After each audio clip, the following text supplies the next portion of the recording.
Picture this. A crime has been committed. The room is still, and all the obvious clues are bagged up, but the single most powerful piece of evidence is completely invisible. It's a silent witness, a complex pattern left behind by nothing more than a simple touch. Today, we're going to crack the code of that invisible clue, the fingerprint. It all boils down to this one simple but super powerful idea from the world of forensic science. Every contact leaves a trace. What that means is, anytime two things touch, something always gets exchanged. And at a crime scene, the most important trace is very often the one you can't even see. Right. So how does this tiny, almost accidental mark turn into the key that unlocks a whole case? Well, to get that, we've got to go back to basics. What even is a fingerprint? So, at its most basic level, a fingerprint is just the pattern made by all the tiny raised lines on your fingertips. But these aren't just a bunch of random squiggles, you know? Think of it like your body's own unique, built-in signature. And that is exactly why they're a detective's best friend. I mean, seriously, when you look at all the biological evidence left at a crime scene, fingerprints are by far the most common. They can prove a suspect was there, show where they went, even connect them to a weapon, all from a mark they probably had no idea they even left behind. So what makes fingerprints so powerful? What's the secret sauce? It really comes down to two simple but totally unbreakable scientific rules. These are the two pillars that make this whole thing work, that take a simple pattern and turn it into rock-solid identification. Okay, first up, uniqueness. This one's pretty mind-blowing. Out of all the billions of people on Earth, no two have the same fingerprint. Not even identical twins. Think about that. Same DNA, different prints. Then you've got permanence. This means the pattern you're born with, it's yours for life. It doesn't change.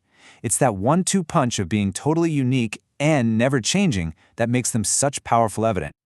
Okay, let's jump back to our crime scene. You're probably picturing those perfect, inky prints you see in movies, right? Well, the reality is, most of them are totally invisible. And that's where the real magic happens. It's up to the crime scene investigators to make these invisible clues visible. So investigators are on the lookout for two main kinds of prints. On one hand, you've got the easy ones, visible prints. You know, the ones left in something obvious like blood or ink or dust. But the real challenge, the ones that are everywhere, are the latent prints. These are the invisible ones, left behind by the sweat and oils that are naturally on your skin. Yep, they're on pretty much everything you touch. So how in the world do you make something invisible appear? Well, investigators have to be part chemist, part detective. The very first question they ask is, what kind of surface am I dealing with? Is it smooth, like glass, or is it porous, like paper? Because that one answer changes everything. It dictates the exact method they're going to use to bring that print to light so they can lift it and preserve it. Okay, method number one is the one everyone knows from the movies, dusting for prints.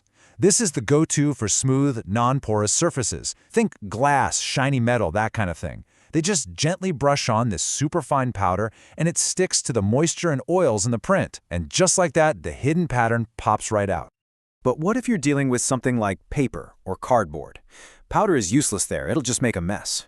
So they switch to a liquid method. They'll spray a chemical, usually something called ninhydrin, onto the surface. This stuff reacts with the amino acids in your sweat. Add a little heat, and bam! A purple print starts to appear, like magic. And there's another cool trick for porous surfaces, the gas method. Here, they take iodine crystals and gently heat them up, creating this purplish vapor. This gas is attracted to the fats in the fingerprint.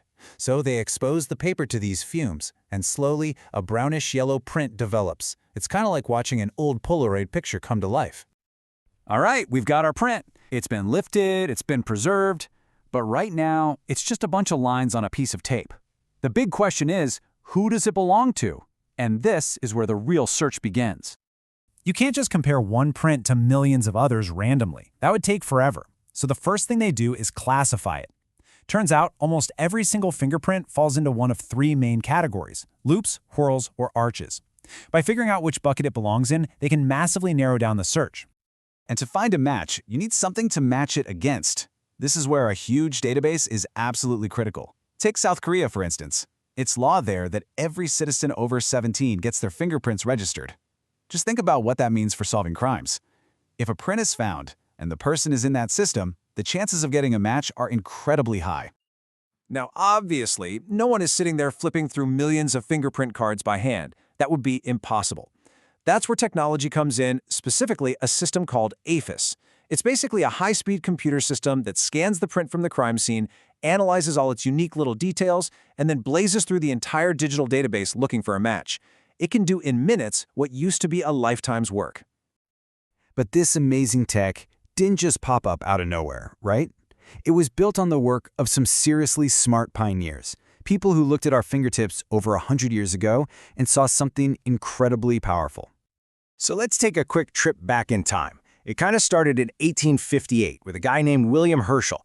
He wasn't even a detective. He was a British officer in India who started using fingerprints on contracts just to make sure people didn't back out of them. Fast forward to 1880, and a doctor, Henry Folds, writes an article suggesting, hey, maybe we could use these to catch criminals. But the real game changer was Sir Francis Galton in 1892. He was the one who did the math and actually proved they were unique, and he created the first system to sort them. His work was so solid that by 1901, Scotland Yard was all in, and modern forensics was born. But here's the thing. This isn't just about crime scenes anymore. Not by a long shot. You probably use this century-old science dozens of times a day without even thinking about it. It's how you get through the airport, it's on your ID cards, and yep, it's how you unlock your smartphone. It's everywhere. So next time you go about your day, just think about it for a second. Every single thing you touch, a doorknob, a coffee cup, your phone screen, you're leaving behind this tiny, invisible piece of yourself. Your own, personal, unchangeable story. Makes you wonder, doesn't it? What invisible story are you leaving behind?